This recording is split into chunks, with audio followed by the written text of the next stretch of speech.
All right. Good morning. Morning. Welcome to Howard University. I'd like to welcome Congressman Steny Hoyer, House Democratic Whip, Congressman G.K. Butterfield, Representative Barbara Lee, and Congresswoman Elna Holmes Norton. Representative Hoyer and the CBC members are here to participate in a roundtable discussion with Howard University students and faculty on the impacts of budget sequestration cuts on students and minority communities. I am pleased to welcome them and all of you to Howard University. I also want to first acknowledge the presence of the HU faculty, staff, and students from the Political Science Department and others who have joined us today as well. And I want to reserve a special thanks to Dr. Darrell Harris and his Intro to Black Politics class who are joining us today. Anyone from Dr. Harris's class, if you can stand so we can acknowledge you.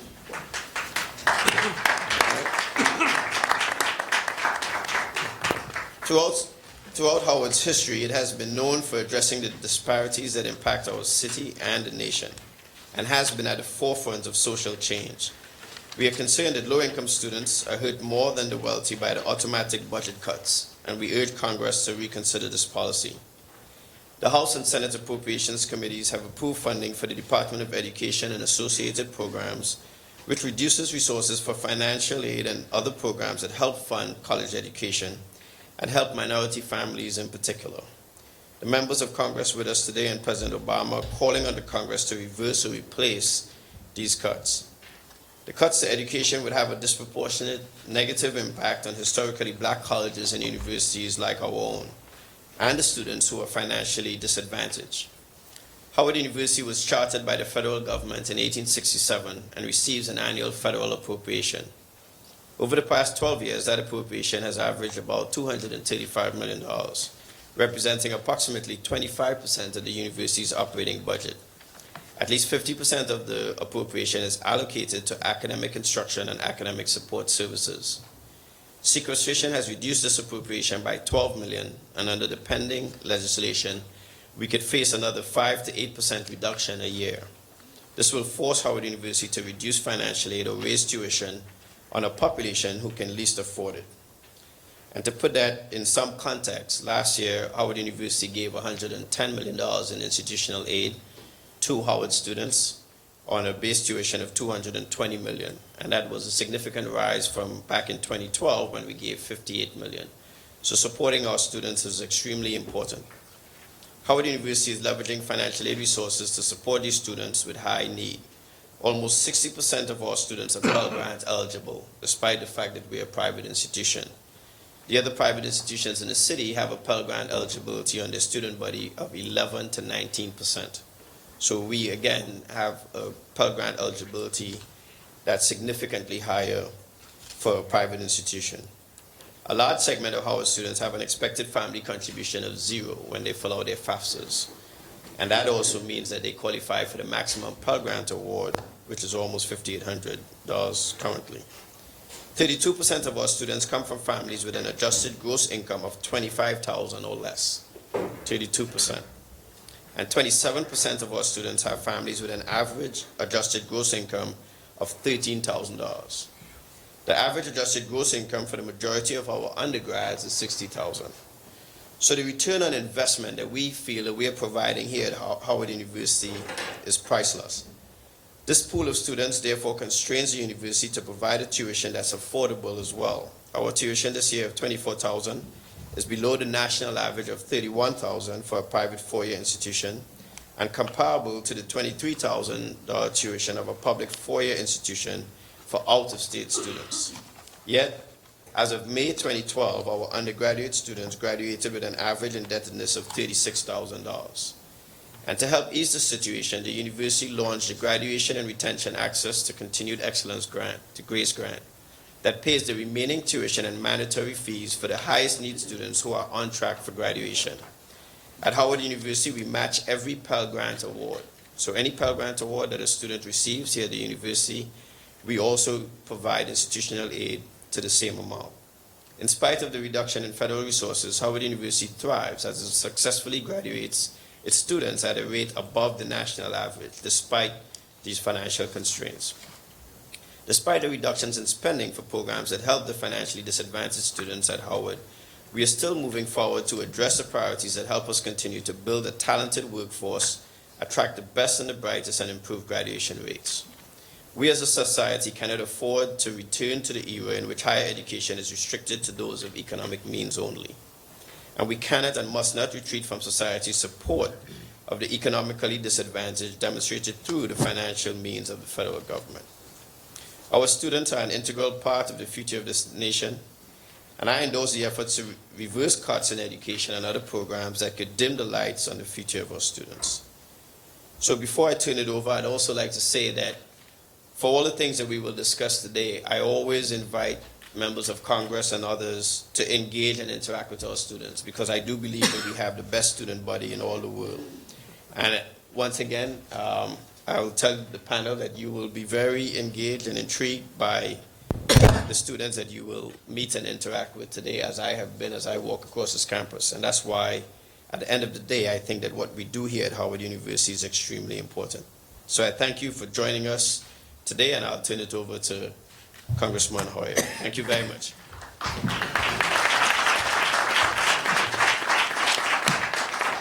Well, thank you very much, Dr. Frederick. We're honored to be here with you. Thank you for your leadership of this great, historic, important institution of higher learning in our city and in our country. I was privileged to serve on the Labor Health Committee for 23 years on the Appropriations Committee, so interface with a lot of your predecessors on moving Howard forward, and congratulations to you on your leadership. I am so pleased to be here with three of my colleagues, Congressman G.K. Butterfield from North Carolina, Barbara Lee from, Congresswoman Barbara Lee from California, and of course, the resident member of the Congress of the United States, who tragically does not have a vote in the Parliament of the United States of America, and the Congress of the United States of America. It's a national blot on our democracy. But notwithstanding that, she has more influence than most members who do have a vote because of her energy and focus and passion. I also want to say that I'm very pleased to be here with two dear friends, Dr. Al Thornton. Al Thornton is here, and Lisa Ransom. Al Thornton, of course, has a long history of leadership here at Howard and in Prince George's County, and very frankly, talking about education funding, the education formula in the state of Maryland is called the Thornton Commission's funding formula. So, Al, thank you for your leadership. And Lisa Ransom, whose grandfather was one of the great educational leaders in America.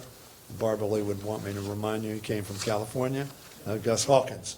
So, Lisa, thank you for being here with us. I also want to say that I'm pleased to be here with my good buddy, Cynthia Brock-Smith.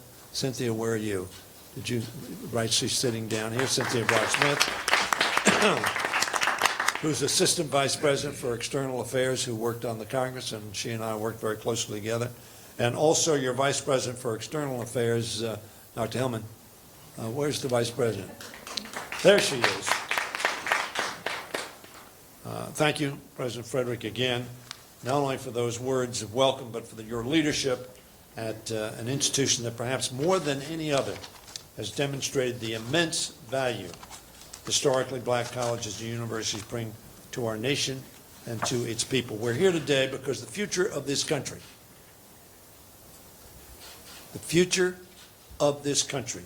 is being threatened by the Republican-supported, I'm not giving a partisan speech, but there are no Democrats who support sequestration. We think it's a bad policy, and we want to see it repealed. But we've been unable to get that done. Sequestration.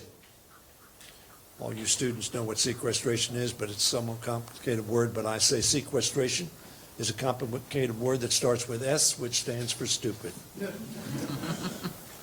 It is an irrational policy. As a matter of fact, the chairman of the Appropriations Committee, a conservative Republican from Kentucky, calls it an ill-advised and unworkable policy. It's a very complicated term, but it means severe and arbitrary budget cuts that affect everything the federal government does. Dr. Frederick mentioned that as well.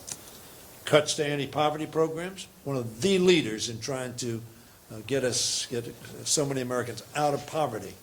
Congressman Barbara Lee will speak to that. Cuts to public health, cuts to programs that support research and innovation, cuts to national security and defense. In short, a disinvestment in America. Most relevant here at Howard, cuts to the programs that help your young people access quality, affordable higher education. That, of course, is good for them, but that's not why we invest.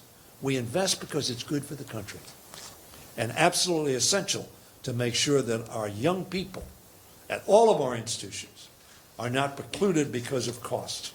We need to make it accessible to every young person and not so young person who can be benefited by and in turn benefit our country and your communities by an education at Howard or other institutions. Not everyone, of course, has the opportunity, but everyone who works hard and does well in school deserves a chance to go to school. And that's true in one sense, but in another sense, it is a waste.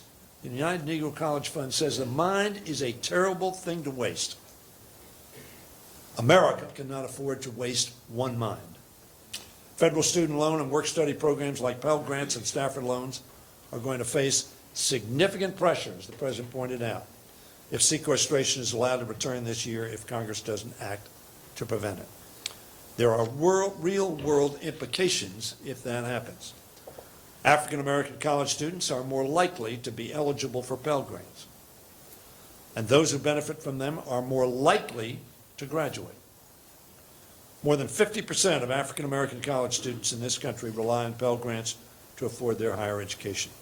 72% of students at historically black colleges and universities receive Pell Grants. And with rising tuition, next year's Pell Grant will cover the smallest share of cost of college in more than 4 decades. When Pell Grants were adopted, they covered approximately 72% of fixed costs, not room and board, of fixed costs. They now cover 30 or less % of fixed costs.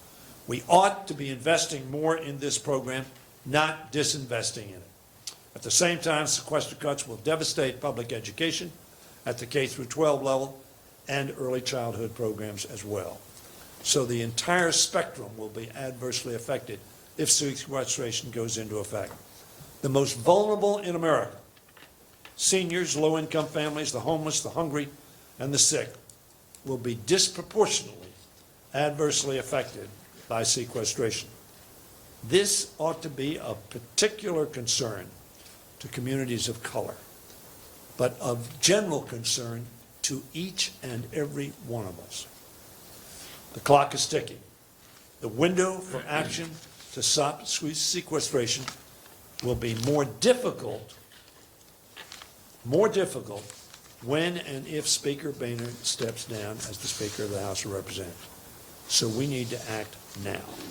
Chairman Butterfield and my colleagues who serve in the Congressional Black Caucus have been instrumental in drawing attention to the effects of sequestration on the African American community and on each and every community, irrespective of color. And I want to thank them for the continued leadership as Congress prepares to face the question of how to end this dangerous policy. I use that word advisedly, dangerous policy that was imposed by the extreme right wing that believes that government ought to retreat. And if it does so, it will be a disinvestment in America's future and its success. Before I turn the floor over to Chairman Butterfield, let me also say a special thank you to a leader in Congress who couldn't make it today, but who has been working tirelessly to expand access to affordable higher education in our country, and that is the ranking member of the Education and Workforce Committee, Congressman Bobby Scott from Virginia. He wanted to be here, Mr. President, could not be, asked me to send you his very best. I know he wishes he could be here with us, and we appreciate his efforts to help more young people pursue and achieve their dream of going to college. Again, let me emphasize, that is good for them. But that is not why the American taxpayer invests those dollars. The American taxpayer invests those dollars because it is good for our communities, our states, and our country. Corporately, we are advantaged to the extent that we develop the talents of each and every one of our young people. Now let me yield to the chairman of the Congressional Black Caucus and my dear friend, Congressman G.K. Butterfield from North Carolina. Thank you and good morning. Let me first thank you, Dr. Frederick, for your friendship, and thank you for opening your doors to us today to allow us to come by and have this interaction with our students. My staff wrote about a 10-minute speech for me this morning, but when I looked at the run of show, it looks like I have only about 3 minutes. And so this is more about the students than it is about us. But thank you so much, Dr. Frederick, for your work. Let me publicly thank my good friend Steny Hoyer. I just want all of our students and others to know that Steny Hoyer is no ordinary Democrat. He is certainly a lifelong Democrat, but he is the #2 Democrat in the U.S. House of Representatives, and I just don't want that to escape you this morning. Nancy Pelosi is the Democratic leader, and Mr. Hoyer is #2, and so I'm honored to join with him on behalf of the Congressional Black Caucus to co-sponsor this event today because I think it's so very important. I bring greetings to you from the 46 members of the Congressional Black Caucus. Collectively, we represent more than 30 million people, and two of my colleagues are with me today, and they will each be introduced to you in their own right, but none other than the legendary Eleanor Holmes Norton from the District of Columbia, and also the legendary Barbara Lee from the great state of California. Thank you, both of you, for joining us today. You know, I was sitting there thinking about how I could just summarize what sequestration is all about. I attended an HBCU many years ago. In fact, my political science professor left my campus and came to this campus, this historic campus, to become the chairman of the political science department. And so I have a very warm feeling every time I come on to this campus. But I want to try to give you an overview of the federal budget, and I think I can do it very quickly. The most important thing we do as a Congress is to protect the homeland. That is job description #1, to make sure that 320 million Americans are safe every day of their life. But the second most important thing that we do is to decide how much tax you pay in terms of income taxes and other sources of revenue, and we decide how that revenue is spent. And today we are operating a $3.75 trillion budget. That's a lot of money that we spend every year, $3.75 trillion. The unfortunate thing is that we only take in about $3 trillion in revenue. That means that we are short of money. It's called a deficit. Each year we are about $500 billion less than where we should be in terms of revenue. When President Obama came into office 7 years ago, almost 7 years ago, he inherited a deficit that was greater than $1 trillion. But now the deficit is down now within around the $500 billion range. But we expend taxpayer money on good programs, and Pell Grants is just one example of a good program that we expend federal dollars on. The problem is, and Mr. Hoyer alluded to it a moment ago, and I know better than to get political on a campus that depends so heavily on the federal government, but let me just give you some facts. Won't give you any opinions, I'll just give you some facts. In 2011, there was a fundamental shift in policy in the House of Representatives. A new group of representatives came in, probably 45 or 50 strong, and their ideology, their agenda was to reduce discretionary spending at any cost. They said government spending was out of control, and they have come to Washington to reduce federal spending at all costs. Not necessarily entitlement spending, which is Social Security, Medicare, and Medicaid, but to balance the budget by reducing discretionary spending. And discretionary spending is that part of the federal budget that we depend on so much in low-income communities. And so since 2011 up until today, we've been suffering at the hands of the new ideology in Washington. and that is to reduce federal spending at all costs. What does sequestration mean? We reached the debt limit in 2011, and I didn't know there was a debt limit before I came to Congress, and I suppose some in this room didn't know that we have a debt limit. It's like a credit card limit. When you borrow enough money, when you reach the limit of your borrowing power, you have reached the debt limit. We reached our debt limit in 2011. Every president in recent memory has also reached the debt limit.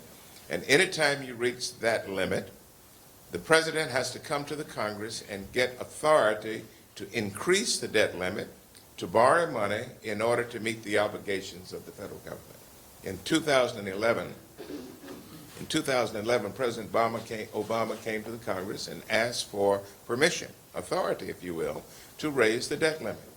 He demonstrated convincingly that unless he had at his disposal an additional $2 trillion, that the government would not be able to meet its obligations. And that's when it all came apart. That's when the Republicans said to the Democrats, we're not going to raise the debt limit. We are not going to do it. The government has too much debt as it is. We're not going to raise the debt limit. And Democrats responded by saying, every president in recent memory has done it. We must do this in order for the Social Security checks to go out and to do the other things that we need to do. The last-minute compromise, the 11th hour compromise, is as follows. The Republicans finally agreed to give the Democratic president the authority to raise the debt limit by $2 trillion. That permission was given. But there was also a corresponding agreement to reduce spending by $2 trillion over the next 10 years. That is an equal offset. And the way it was constructed was that $1 trillion would be cut from discretionary spending, not from entitlement spending or from defense spending, but all of the burden of the first $1 trillion would come from discretionary spending. I call that Part A of the agreement. $1 trillion over 10 years cut from discretionary spending. You do the math. Divided by 10, that's basically $1 trillion a year. That had to be agreed upon in order to get the authority to raise the debt limit. But Part B of the agreement was, Mr. President, you want the $2 trillion to keep the government open, you've got to agree to a second condition. And the second condition is that we need a super committee of 12 members of Congress, 6 Democrats, 6 Republicans, bicameral, which means from the House and from the Senate. We need 12 members to sit around the table for 2 months to try to figure out a smart way to get the federal budget in balance. And if this super committee of 12 cannot reach an agreement by January 1st of 2013, then there will be an additional set of automatic cuts. Remember, the $1 trillion was already in effect. The additional cuts would be on top of the $1 trillion in discretionary spending that had already been agreed upon. The super committee did not reach an agreement. They deadlocked 6-6. And on January 1st, and it was later rolled to March 1st, 2013, these automatic cuts came into effect. Half of the automatic cuts are on the discretionary side, and the other half are on the defense side. And so you've had $2.3 trillion in cuts enacted, and these cuts are in effect for 10 years, and the burden of these cuts are falling heavily on domestic programs, on Pell Grants, and women, infant, and children programs, and all of the other domestic programs that we fund in this country, housing vouchers, and all of the Head Start, and all of the other good programs that we have in this country. So we want your input. We look forward to this interaction because sequestration and budget cuts are hurting students, they're hurting your families back at home, they're hurting your communities back at home, and we must do something about it. Thank you very much.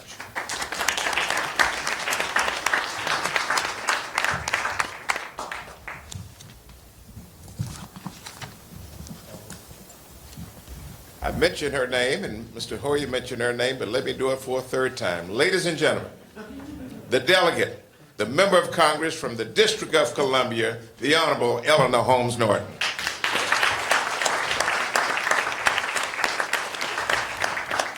Thank you, DK, or Representative Butterfield, as you are more formally known. It is such a pleasure to be once again to come to America's, the Black America's flagship university, the leader of them all, and I appreciate President Frederick that you've had us and that you've invited such distinguished colleagues of mine in the Congress. I want to say just a word. You've heard about the power I don't have. I do have the voting committee, and I must thank Steny Hoyer and my Democratic colleagues for doing everything they can to see that I get the vote on the House floor as well. It is fortunate that most of the work of the House is always done before you get to the vote. So that leaves me time to work for Howard University and for the District of Columbia. And I want to say, just so that you won't think that we who all happen to be Democrats don't think there's any way out of this, particularly when you hear of the cuts that my colleagues so I think beautifully outlined here as a kind of primer to the fix we're in. The president has said that he is not going to allow these sequester cuts on the domestic side, domestic side only, or the sequester cuts, period. In other words, the president's calling the question. He's saying he won't even, he will not vote on the debt limit. You know, we owe that already. So that sometimes you have to force a crisis in order to get a result. I just want to say a few words that link what is happening to students with what is happening to HBCUs. I am proud to represent 2 HBCUs in the District of Columbia, one public, the University of the District of Columbia, and of course the awesome Howard University. Howard University is very special because of the way it was chartered, because it is located in the nation's capital. It gets funds from the federal government that other HBCUs do not get. And protecting those funds, which have been going down, has been a critical priority of mine. For example, 36% of Howard's total revenue comes from the federal government, and the 41% comes from tuition, and of course the other comes from elsewhere. If you look at HBCUs across the United States, 8 HBCUs have students not in 8 HBCUs. 90% of the students are on Pell Grants. The reason I make this link is you can imagine that as the Pell Grant goes up, the universities, the colleges, which have been most important historically to African Americans, are imperiled as well. 17% of HBCUs have 80% of their students with Pell Grants. Howard, in 2007, got, and this is its appropriation, its unique appropriation from the federal government. It got approximately $234 million from the federal government. Today it is $222 million. That is what the sequester that Representative Butterfield has been talking about means. So why is it important that we focus when we're looking at Pell Grants and we're looking at the finances of our students, that we focus on HBCUs? Well, we better focus on them. HBCUs generate 25% of the bachelor's degrees in STEM fields, for example. That's the growing part of our economy. They give us 14% of all African American engineering degrees, and of course Howard has one of the most distinguished engineering schools in the United States. What has happened as the Pell Grant has gone down is that our students are increasingly dependent upon loans. to take a loan for part of what it takes to go to college is manageable. But borrowing more than $10,000 is detrimental to students, to their future and to the future of the country. Already we're seeing an economy that is not responding as quickly. Why? Because when students graduate with huge loans, they cannot fuel the economy by buying homes, by buying cars, and the rest. So what has become the primary way of getting through college, unlike when I went to college? Loans. Pell Grants are essential for African American students, but it turns out that loans are on top of that, or else most of them wouldn't be going to schools at all. When you consider how the Pell Grant pays less and less of what students of need to get to college, and how much they are increasingly dependent on loans, what we are seeing is a great deal of damage done in people going to college at all. Just to name one example, the so-called PLUS loan crisis. The 2008 mortgage crisis had a horrific effect on black wealth. Black wealth was almost totally in their homes. So when their homes got out of underwater, then parents who were helping their students found it very difficult to get the loans that were necessary to keep the student whose Pell Grant was going down, who already had too much in loans, from getting those loans. That had a terrible effect, let me tell you. There was a 3.4% decline in enrollment in four-year HBCUs in just 1 year, 2012 to 2013. That means that HBCUs lost on the average about 97 students per HBCUs. Will we ever recapture those students? Enrollment rose at non-HBCUs while it went down at HBCUs. And my good colleague, the chair this term of our Black Caucus, G.K. Butterfield, Representative Butterfield, led the Congressional Black Caucus in going to the administration so that we could get some relaxation and PLUS loans could continue for the African American community. We are in the right place because the fate of African American students is linked to the fate of HBCUs. When you save one, you save the other. Thank you very much.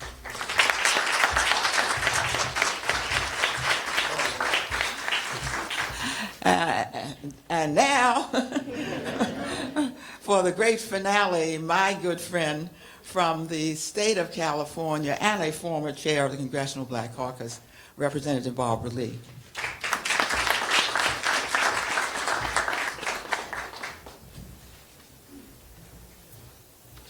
Thank you very much and good morning. First, let me thank Dr. President Frederick for your tremendous leadership and for inviting us to be here at your beautiful campus. I mentioned earlier the fact that unfortunately affirmative action ended in California. I come from Oakland, Berkeley, California. My university, University of California at Berkeley, we have less than 2% African American student population. And I mentioned to Dr. Frederick how happy and thankful I am that Howard University and historically black colleges and universities are enrolling our African American students from California. We have a huge brain drain now in California because HBCUs have provided such a phenomenal education that they don't come home to California. And so I want to thank you once again for educating constituents in my state, because unfortunately my state has really abandoned in many respects the education of African American students. And so once again, thank you very much. I want to thank our whip, Mr. Hoyer for his tremendous leadership and for being here and for really giving us an opportunity as our whip to talk about the issues as it relates to poverty. He established the Poverty Task Force, the Task Force on Poverty, Income Inequality, and Opportunity. We know in our task force, over 80 members, pathways out of poverty, pathways into the middle class, education. Education is key, so thank you again. And of course, our chair, Mr. Butterfield, he has led so many efforts on so many fronts. The Congressional Black Caucus budget, for example, of course, with Congressman Bobby Scott and Mr. Butterfield, many of us work on that budget, which shows how we value education in terms of Pell Grants and in increasing the amount of funding going to HBCUs. I serve on the Education Funding Subcommittee of the Appropriations Committee. And believe you me, the cuts that we see going through that committee are tremendously devastating as it relates to sequester. But we fight back, and thank God the president's not going to sign any of these bills that cut Pell Grants. I think now it's by $145 billion this year. Congresswoman Eleanor Holmes Norton, I tell you, you talk about power. This woman has power. She comes to these appropriations subcommittee and a full committee meeting, and believe you me, we know exactly where the district is on each and every issue, and she represents your voice so well and makes sure that we understand the district's needs. And not only does she make sure we understand, she sits there and makes sure we do the right thing. So thank you, Eleanor, very much. Let me just mention a couple of things as it relates to sequestration and the budget coming from an appropriator's vantage point. First of all, the appropriations bill this year under sequester, it cut $370 million from the budget, which causes, of course, a $634 million shortfall in 17. And of course, that shortfall, you know, really disproportionately impacts people of color, African Americans, HBCUs. When you look at the relationship between income inequality and education, more than 45 million Americans live in poverty, below the poverty line. More than 1 in 4 African Americans live below the poverty line. That's 26.2% of African Americans. 1 in 3 African American children lives below the poverty line. When you look at housing, for example, due to sequestration, 67,000 housing vouchers were lost nationwide. Now, in my home state, of course, that means 119,000 more homeless people in California, and over 1.1 million Californians, our households are overcrowded, as an example of what is taking place. So when you put that on top of the cuts to Pell Grants, the sequestration, what we are witnessing now is and the subprime crisis is a devastating impact on the African American community as it relates to moving into the middle class. And so I'm very delighted to be here with all of you because you are our future. You're the innovators, the doctors, the scientists, the teachers, the leaders of tomorrow. And we have got, and yeah, this is not a partisan effort, but we know that there are members of Congress who really, not only do they want smaller government, they really want to dismantle government and want a country where you have to fend for yourself, no more of the common good. And so you know that we are committed to do everything we can do to invest in your education so that we can move forward, so that you can move forward and take over this world, because you are the change agents. You will be the leaders who are going to help this country allow for everyone, regardless of their income or their background, to live the American dream. And so sequester hurts that effort. It blocks, it obstructs that effort. And so I'm so pleased that our Democrats are fighting that, the president is fighting that, and I believe that with your help and with your voice and with your action, that these cuts, you know, we're going to eliminate sequester. We're going to have a political movement that's going to recognize the fact that what has been done under unfortunately not being able to lift the caps on the budget, and Sequester, that it's damaging your future. And I know that we're going to move forward and get this fixed sooner or later, thanks to these great leaders here. And thanks to you. Thank you. Now, I want to remind you of the quote that I gave. This is about Sequester. I know there's been some partisan discussion here. The chairman, conservative Republican from Kentucky, has called the Sequester policy ill-conceived and unworkable. So on both sides of the aisle, there is an understanding that this process, and I think G.K. Butterfield laid it out very well as to how we got here. It was either put this in a bill or default on our debt. That was not an acceptable alternative, so we were, in effect, under the gun. So, Dr. Harris, let me yield to you now. We're only 40 minutes behind schedule. I know that the staff is shocked that members of Congress would have talked as long as they did, but none of you were, I know. So, Dr. Harris? You want this? So this is the Q&A portion, and I'm going to take the prerogative to allow one of my students to ask the first question. So I'll walk to where if you stand up, someone stand up, and I'll come back and ask a question. So one of my students first, volunteer to ask the first question. There you go. You're getting an A today, I can tell that. Good morning. My name is Simone Yap. I'm from Westmoreland, Jamaica, and I've lived in New York for a little bit. I'm a biology major. So my question is, I know in the FAFSA they ask if you receive free or reduced lunch, and if you do receive that, you automatically qualify for Pell Grants, correct? Is that correct? There's additional criteria. That primarily applies to Chapter 1, Title 1 of the school system in terms of Head Start and some other program, free and reduced lunch, yes. So how will the sequestration of Pell Grants affect that aspect and program? Well, the sequestration is across the board. Now, it can be applied. Mr. Butterfield referred to discretionary spending. I want to make it clear that there's about $1 trillion of discretionary spending, a little over $1 trillion, of that $3.7 trillion. It is divided, not necessarily exactly in half, between defense spending, which is also discretionary spending, and non-defense spending.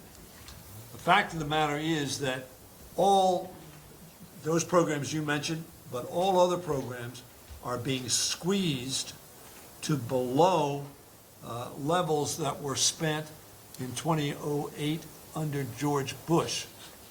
And as a result, they are being reduced, and our ability to handle both. I mean, you have population increases. Forget about additional revenues for individuals, but when populations increase, as ours is doing, there are greater needs. And if you stay static on your spending, in effect, you have a reduction. Do you understand what I'm saying? In other words, there are changes in demographics that require that more investment to keep even. Sequestration is a reduction, so not only you're not keeping even, you're backing up. On the programs you mentioned, but many, many other programs as well. Good morning. My name is Devin Jones. I'm a junior journalism major, African American Studies minor from New Orleans, Louisiana. And my question is, how does the estimated family contribution work to be honest? Because my mother, I'm a single parent household. My mother makes about $40-something thousand a year, where I make too much for aid, but I don't make enough to pay for my tuition, because my estimated tuition at Howard is about $40-something thousand a year. Well, the Pell Grant is a capped grant at $5,700. And as I said when you heard me speak, it used to, when it was adopted, take 72% of the average cost of going to, fixed cost, not room and board, fixed cost. It now is less than 30%. Now, I don't know your particular situation. I mean, I heard what you said in terms of how it would be determined exactly what percentage you would get, but it's capped at $5,700. So even if you got the full Pell Grant, you have another $35,000 to go. Does he get the Pell Grant? I don't know whether, do you got a Pell Grant? Yeah. But it's capped, you get less than 5,700. Yes. Yeah. Yeah, well, I'm not sure exactly how the formula affects you, but Okay. we've got some staff here, we can go through it with you. All right, thank you. Yeah. Hello, my name is Frederick Wilson. I'm the graduate assistant for Dr. Harris, and I'm from Jackson, Mississippi. And So you didn't have any option about standing up. but so I guess my question is, with the cuts in Pell Grants and all the other sequestration effects, will it then become the problem of the universities to be more accommodating as far as tuition is concerned, or are we just left to figure it all out? Well, in a world of alternatives, of course, if the federal government retreats from its support levels, the university, the students, the families will have to figure out how to breach that gap. The universities will be confronted with cutting back on faculty, cutting back on other services, cutting back on classes, cutting back on capital projects. In other words, across the board, they'll have to make, the president and the board will have to make determinations to where do we affect those savings because of the cutbacks that we have. Well, remember, but very frankly, families and students will have the greatest burden. But remember, the university is getting cut too. So you really don't have any fallback unless we can do something. I want to congratulate President Frederick, because when the PLUS loan crisis came and we had African-American students dropping out like fallen soldiers out of school, Howard dipped in and somehow was able to save many of its students during those crises, but many HBCUs lost huge numbers of students. So Howard was able, because Howard is better off than some, but this has a cascading effect. No part of the budget, of the domestic budget, is left untouched, so it is going to be very difficult for universities, even those that are well off, to really make up for what the sequester is doing to our country. We have 104 HBCUs in this country. This is the flagship university, 1867 Howard University. This is the flagship, not the first, but it's one of the first HBCUs. But many of the other HBCUs down south and in other parts of the country, they're living right now on the margin. Every dollar matters, and they cannot afford, most of them cannot afford to absorb $1 of these cuts. Every time there's a cut in your ability to get student loans, and therefore your inability to pay your tuition, then the university has got to find that money from some other source, which means laying off faculty, eliminating assistants and the athletic programs and the other things that our schools do. They cannot absorb these cuts, and that's why this is so very important. And let me reiterate, because it's important for us to keep this in mind. This money is not for Howard. It's not even for the students. It's not for their families. It is to make America a stronger and better country, because we believe very sincerely that your country will succeed to the extent that your populace is well educated. So this is an investment. We talk about Howard, or we talk about the University of Maryland, or what. It's not about them. It's about our country and the need to invest in empowering our people to be more productive and more participatory. And let me just say, adding on to that, again, coming at this as an appropriator, every year we have a budget line item for minority serving institutions, and under that, HBCUs. And each and every year under sequester, unfortunately, that line item is cut, but there's some of us on the committee who continue to fight not only against those cuts, but to increase the budget for overall HBCUs as HBCUs. And if we could do that, then many of the HBCUs which are living on the margin right now, as Congressman Butterfield indicated, would have more resources and would be made, at least put on the track to be made whole. Good evening. I'm Corey Boyne, freshman political science major from Los Angeles, California, and I was just had a historical question about sequestration, and was it the result of the government bailout that happened? I think in 2013. Oh, it wasn't. Well, I was just wondering in what ways could Congress work to stop, like, you know, things like that, the holdups as far as in Congress that kind of caused this to happen.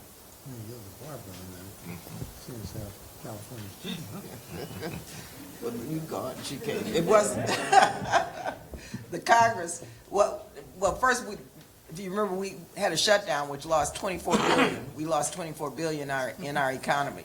You have certain members of Congress who, once again, don't believe in government at all.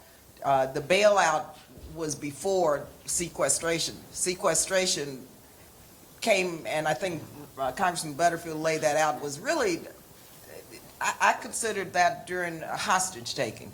It was all about us getting a budget and moving forward to keep the country from going under financially. And that was the arrangement that was made, that this committee, what was it, 12-person committee, could not come up with in terms of a formula to get us out of that. To answer your question, I don't think there's a direct connection between the bailout and sequestration, but let me just share this with you. The war in Afghanistan, unpaid for. Iraq, unpaid for. Medicare Part D program, wonderful program, unpaid for. All of these programs under the former president created deficits in our country. So when President Bush left office, January 20th of 2009, he left President Obama a $1.4 trillion deficit. President Obama came in under some very difficult circumstances. And 2 years later, a new group came to Washington. I won't call them by name. We're trying to keep this as non-political as we can. But 2 years later, in 2010, a new group came to Washington, and they had an avowed agenda. And that agenda was to cut spending in order to balance the budget, not increase revenue. You know, there are two ways to balance a budget now, actually three. You can increase revenue, which gets more money coming in. You can cut spending, which means it decreases the money going out, or you can get more people paying taxes. That's called broadening the base. And so President Obama has tried, and we've tried to deal with this in the Congress, but right now we're at a tremendous disadvantage because in order to avert a government shutdown, we had to agree to this so-called budget deal, which included a provision for sequestration. And what we haven't mentioned yet, and I guess I need to go ahead and put it on the table now, November 5th, the debt limit is going to be hit again. And what's today? Today is the middle of October. On November the 5th, the Secretary of the Treasury has already informed the Congress that we're going to hit the debt limit again. And President Obama has already sent a missive over to Congress saying, no bargaining this time. No deals this time. You're going to pay your bills. We're going to raise the debt limit. And so keep your eyes on that. November 5th, it's a big day. Okay. Got about 8 to 10 more minutes. We're having fun, man. I thought we were overdue already. My name is Shantae Hopkins. I'm from Farmville, North Carolina. I am a senior political science major.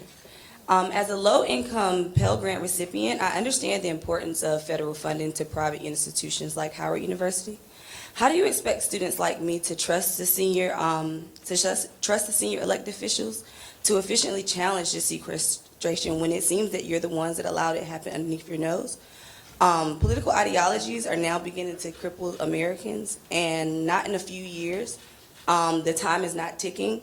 The sand has already run out of the hourglass. As future leaders of this nation, how do you plan to inform or make sure that your constituents understand that you will effectively work to get the sequestration taken off the table or worked out?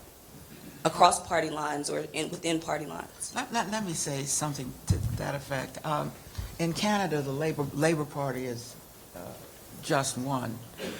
People are beginning to rebel against what governments that believe only in cutting have done. I mean, was it GK's? There was a figure that we talked about in the stated reason for the sequester was to reduce the deficit. It's been reduced by, what is it, 500 billion?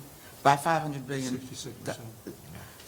So, if anything, we should check that box and say job done. But let me tell you where I think we are now. When I was a kid, we talked about black power.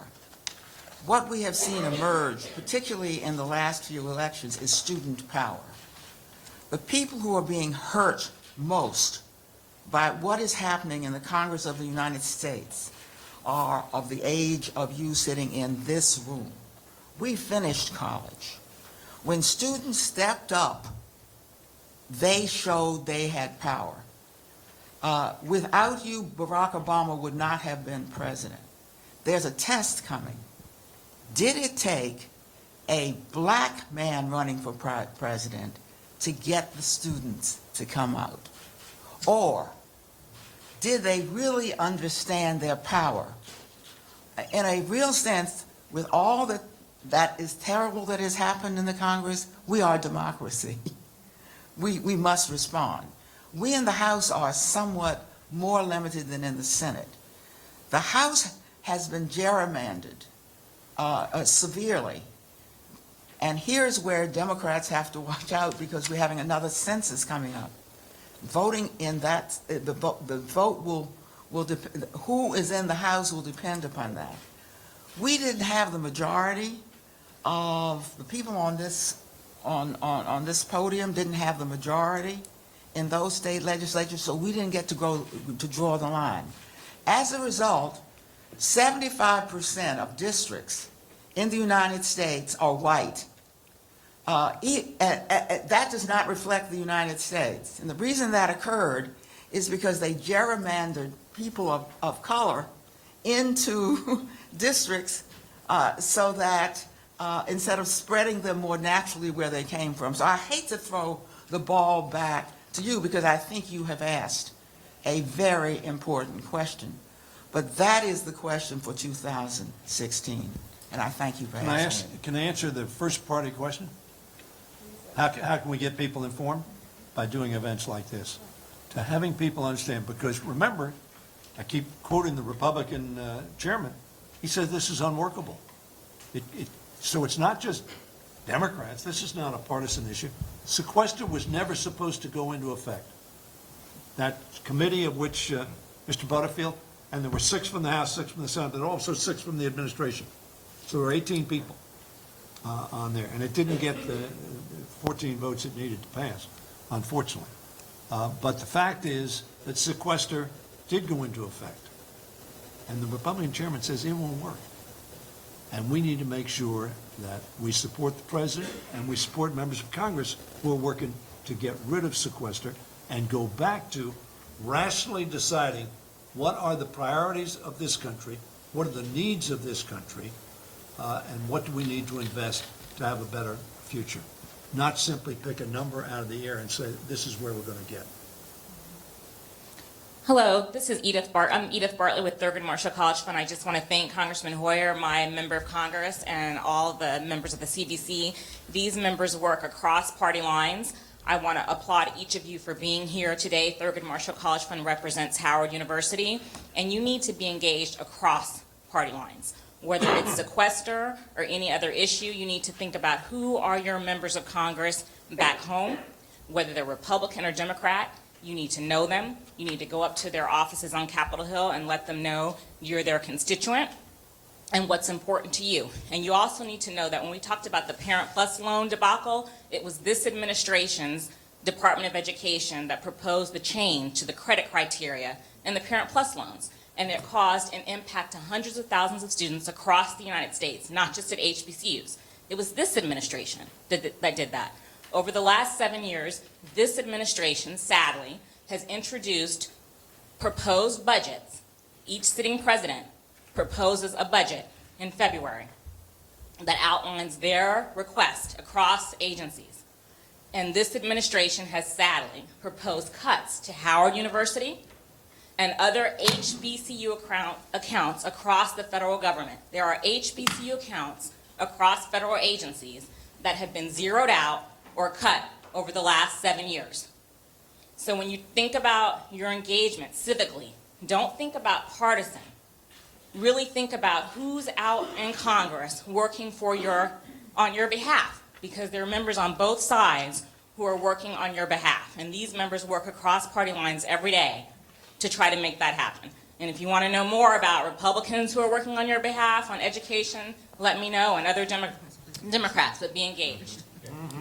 Yeah. Let me just mention, we do have an HBCU caucus on Capitol Hill that's bipartisan, that does exactly what Edith has indicated in terms of our working together and strategizing to make sure that we ensure more than adequate funding for HBCUs.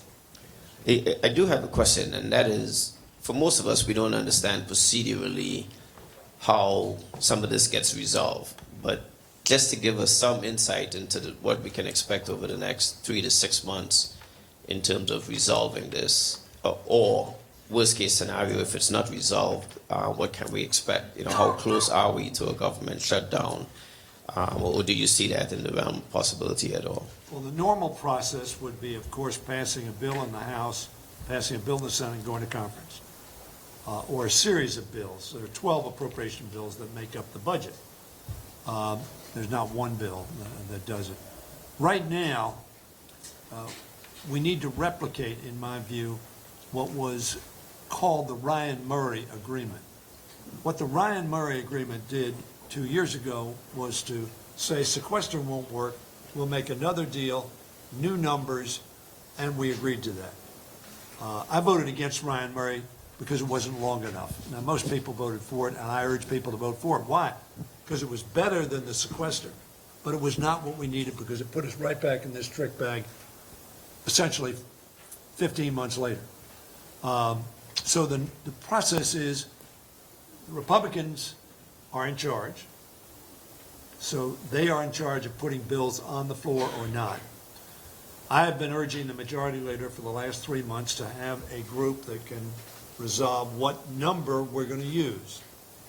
Now, technically, it's called the 302A, but just remember how much money we're going to spend on discretionary spending, to invest in education, invest in highways, invest in research, invest in the environment, invest in all the things that make our country go. What is that number going to be? Because until you agree on that number, you can't allocate it to Pell Grants or Howard University or national defense or highways. You need to have that number. We don't have that number right now. So what needs to happen, Mr. President, is you have the same thing on your campus. You have, these folks care about this issue, these folks care about this issue. We got to resolve it. Let's get them together and talk about how we're going to do it and make a decision. That's what we need to do. Now, Mr. Butterfield mentioned on November 5th, the federal government loses its authority to borrow any more money. And we live on borrowed money because we've cut revenues, but we haven't cut spending, particularly in the wars that you mentioned, which have cost us so much money. And we really need to come to grips with balancing our revenues and our needs, not by simply saying, we're going to do this number. Because if you do a number without reference to opportunities, to needs, and responsibilities, you are not acting responsibly on behalf of the American people. So that's the process we'll have to pursue. That's why I said it. Hopefully we will do that while Mr. Boehner is here, because Mr. Boehner, unlike some, right now is not going to be subject to simply people demanding that he stay at an arbitrary, capricious number that his chairman of the Appropriations Committee says won't work, because he won't have enough money to invest in what he knows are your needs, as well as millions of other needs. Thank you all. Yes. Wrap up. Yes. Well, let me, Dr. Frederick, Dr. Harris, students, oh, you took my mic. So many people would like to do that, Doctor. You know, I'm always always trying to fight for the mic, you know. But I want to thank students. I want to thank all the students. Please stand up. I think you did this before, but I want the students to stand up.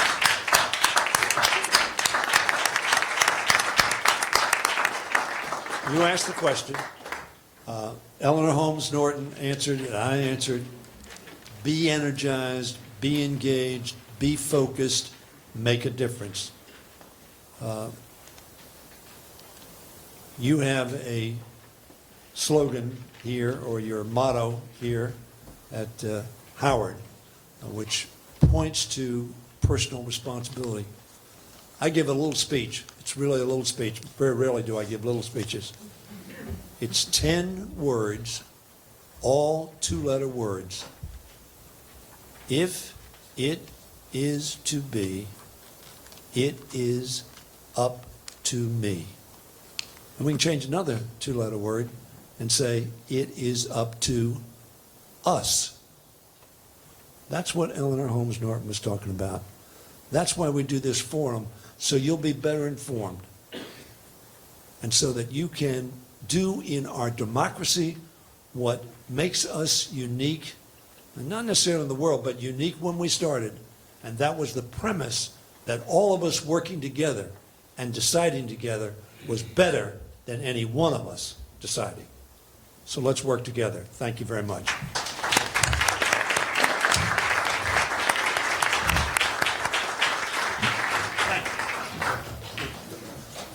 Close. Oh, I'm sorry. Hi, my name is Liz Mattori. I'm actually a graduate of Howard Law, class 2006. I left the Democratic Party 3 months ago. I'm running for the Maryland 8th Congressional District as an independent unaffiliated. So speaking of which, I'm one of the next generation leaders who's trying to make a difference. Post-partisan. So if you want to sign up for my campaign, Shantae, that's